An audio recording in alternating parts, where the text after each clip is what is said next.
दोस्तों, हुआ जब बंटवारा घर का, तो किसी के हिस्से में मकान आई, किसी के हिस्से में दुकान आई, और दोस्तों मेरे हिस्से में माँ आई।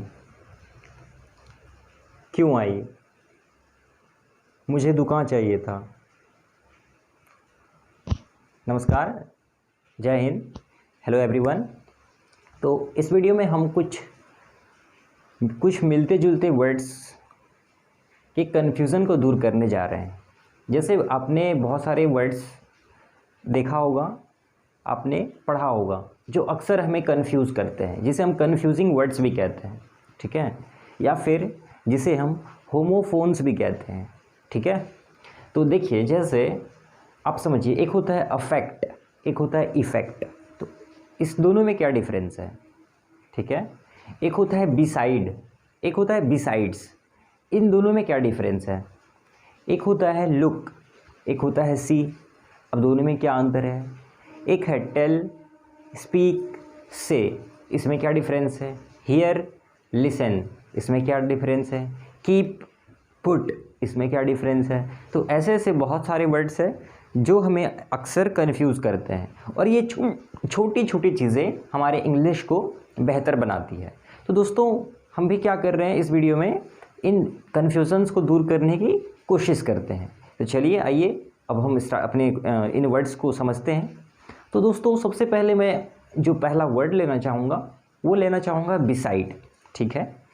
दोस्तों, स्पेलिंग देख लीजिए, BESIDE, बिसाइड। दोस्तों, बिसाइड का मतलब होता है नेक्स्ट टू। नेक्स्ट टू का मतलब होता है बगल में। जैसे मान लीजिए दो सहेली आपस में डांस कर रही है, एक का नाम है लियान, एक का नाम है टियान। तो लियान और टियान नाम की दोस्तों दो सहेली है, वो आपस में डांस कर रही है। तो मैं कहूँगा Lian is dancing beside Tian. तो दोस्तों, यहाँ जो बिसाइड शब्द मैंने यूज़ किया, इसका मतलब हुआ लियान के बगल में टियान डांस कर रही है। तो इसके लिए हम यूज़ करते हैं बिसाइड। बिसाइड का मतलब होता है बगल में। जैसे दोस्तों, मैं कहूँ गली नंबर 13 बंगाली तांत्रिक बिसाइड कर्पूरी चौक, ठीक है। तो बिसाइड का मतलब होता है बगल में। अब दोस्तों, एक है बिसाइड्स। स्पेलिंग की अगर बात करें तो BESIDES, बिसाइड्स। तो दोस्तों, बिसाइड्स का मतलब होता है कि अलावे। कि अलावे का मतलब क्या होता है? मान लीजिए बहुत सारे आपस में सहेलियां डांस कर रही हैं, ठीक है। तो मैं अगर आपसे कहूँ कि all the girls is dancing, all the girls are dancing besides टियान, बिसाइड्स टियान। अब इसका मतलब क्या हुआ दोस्तों? मतलब बहुत सारी जो गर्ल्स हैं वो डांस कर रही हैं बिसाइड्स टियान। मतलब टियान नाम का जो एक गर्ल है, उसके अलावा सब लोग डांस कर रहे हैं, ठीक है। कुछ मैसेज वगैरह आया होगा, वो चेक कर रही है साइड होके। तो दोस्तों, यहाँ से आप समझ गए हैं कि बिसाइड का मतलब होता है बगल में, और बिसाइड्स का मतलब होता है कि अलावे। जैसे दोस्तों, मैं कहता हूँ इंग्लिश पढ़ा लेने के साथ साथ मुझे थोड़ा सा कुछ और कंप्यूटर पढ़ाना भी पसंद है। तो मैं क्या कहूँगा दोस्तों, I like to teach computer besides English. तो दोस्तों, आप समझ गए होंगे कि बिसाइड और बिसाइड्स का मतलब क्या होता है।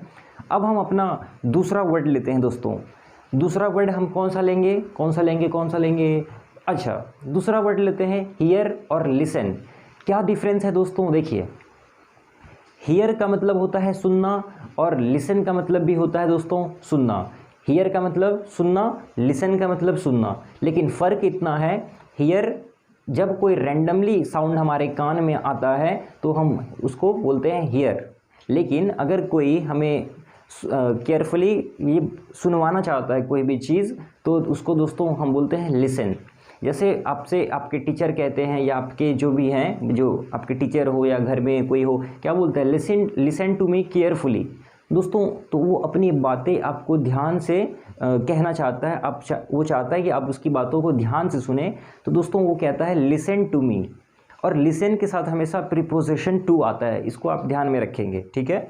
तो लिसन मतलब कोई भी अगर आपको सुनवाना चाहता है, कोई ये उम्मीद कर रहा है कि आप उसकी बातों को ध्यान से सुने जो आप सुनते नहीं हैं, ठीक है।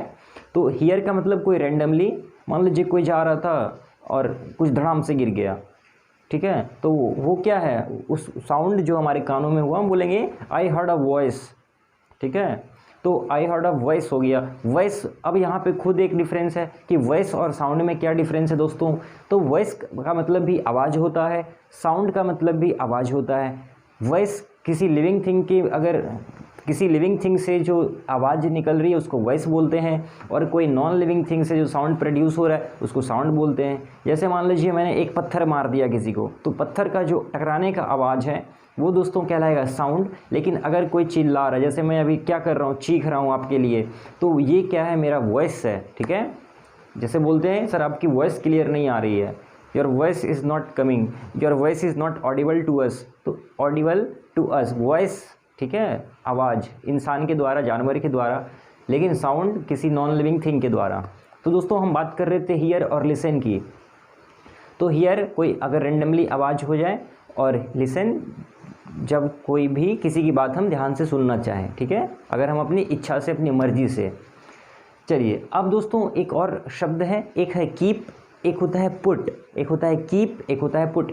कीप का दोस्तों मतलब होता है रखना, पुट का मतलब भी होता है रखना, लेकिन अंतर क्या है, छोटा सा ही डिफरेंस है लेकिन बहुत महत्वपूर्ण है। कीप, देखिए कोई भी चीज़ मेंटली अगर हम स्टोर करते हैं अपने पास, जैसे मान लीजिए आपका एक फ्रेंड है, अपना वो प्रिया का राज आपको आपके पास आके बता दिया, तो वो क्या कहता है, प्लीज़ कीप दिस सीक्रेट, ठीक है, मतलब कीप इट सीक्रेट, मतलब इसको राज ही रखिए। लेकिन पुट हम लोग कोई ऑब्जेक्ट के लिए यूज़ करते हैं, जैसे मान लीजिए कोई किताब है, उसको आपको टेबल पे रखना है, तो आप क्या कहेंगे, put this book on the table, या कीप भी यूज़ कर सकते हैं, कोई रिस्ट्रिक्शन नहीं है। लेकिन दोस्तों कीप हम लोग फीलिंग्स के लिए यूज़ करते हैं ज़्यादातर, और पुट हम लोग कोई ऑब्जेक्ट वगैरह के लिए यूज़ कर लेते हैं, ठीक है। लेकिन दोनों का सेंस होता है, क्या होता है, दोनों का सेंस रखना, ठीक है दोस्तों। इसके बाद हम लोग देखते हैं कि एक होता है दोस्तों फ्रेज़, और एक होता है क्लॉज। इसमें भी बहुत लोगों को मैंने देखा है कन्फ्यूज़न होता है, फ्रेज़ और क्लॉज क्या होता है। देखिए फ्रेज़ जो होता है दोस्तों, फ्रेज़ का अपना कोई प्रॉपर मीनिंग नहीं होता है, ठीक है, और लेकिन जो एक क्लॉज होता है वो उसको बोलते हैं हिंदी में वाक्यांश, ठीक है, वाक्य का एक छोटा सा अंश, एक इसका पार्ट, ठीक है। और फ्रेज़ भी एक क्या है, एक तरह का आप कह लीजिए वाक्यांश है, लेकिन इसका एक प्रॉपर मीनिंग नहीं होता है। लेकिन क्लॉज का एक अपना प्रॉपर कुछ, भले वो छोटा सा एक अंश है लेकिन कुछ मीनिंग जरूर होता है दोस्तों। तो फ्रेज़ और क्लॉज में ये बेसिकली एक छोटा सा डिफरेंस होता है। और अगर हम कुछ वर्ड्स को देखें तो एक होता है टेल, स्पीक और से। ये तीनों का क्या मतलब होता है, देखिए टेल का मतलब होता है बताना, से का मतलब होता है कहना, स्पीक का मतलब होता है बोलना। जैसे हम लोग किसी को कुछ बताते हैं तो क्या बोलते हैं, let me tell you one thing bro, do you know, excuse me brother jeans. तो वहाँ पे हम लोग जब हम कोई चीज़ बताना चाह रहे हैं किसी को, तो हम क्या करते हैं, टेल करते हैं। कोई हमसे बुलवाना चाहता है, बोलता है स्पीक समथिंग, से समथिंग, तो से मतलब कहना, ठीक है, आई वॉन्ट टू से यू समथिंग, ठीक है। तो इस तरह से इन छोटे छोटे शब्दों का यूज़ किया जाता है धूमधाम से, ठीक है।